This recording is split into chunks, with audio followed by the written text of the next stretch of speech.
Bonjour à toutes et à tous. Un pas de plus sur notre chemin et nous arrivons au psaume 129 et au psaume 130.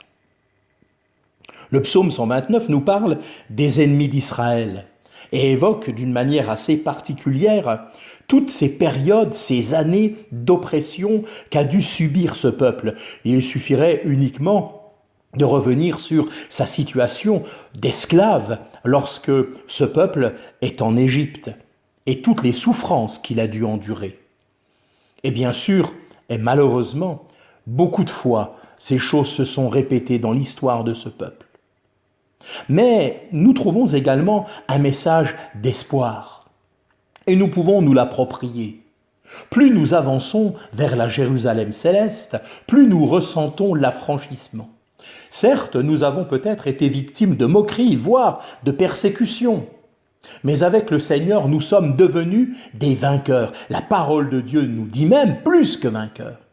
Le psaume 129 insiste pour nous faire comprendre que c'est de l'Éternel que nous vient la délivrance. C'est lui qui a brisé les liens qui nous gardaient captifs sous le joug de l'ennemi. La parole de Dieu nous déclare que Jésus est celui qui est venu proclamer aux captifs la délivrance en Luc 4, verset 18. Les cantiques des degrés, comme toute la parole de Dieu, enseignent les choses telles qu'elles sont. Dieu n'a pas embelli l'histoire, il dépeint la réalité. Et il arrive que les pèlerins s'égarent en prenant un mauvais chemin. Ils se sont mis dans le trouble et se retrouvent dans un abîme. Cela nous arrive également. Une chose à faire alors, implorer le pardon de Dieu et s'attendre à son secours. Le psaume 130 nous invite dans une telle situation à mettre notre foi en Dieu qui nous accordera son pardon. Nous lisons les versets 3 et 4. Si tu gardais le souvenir des iniquités, Éternel Seigneur, qui pourrait subsister? Mais le pardon se trouve auprès de toi afin qu'on te craigne. Et permettez-moi de poursuivre, j'espère en l'Éternel, mon âme espère, et j'attends sa promesse.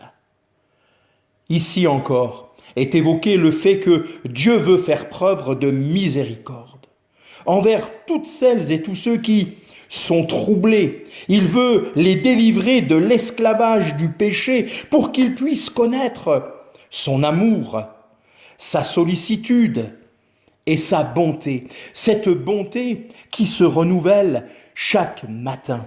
Ô béni soit l'Éternel, qu'il soit encore pour chacune et chacun d'entre nous le Père de toute miséricorde.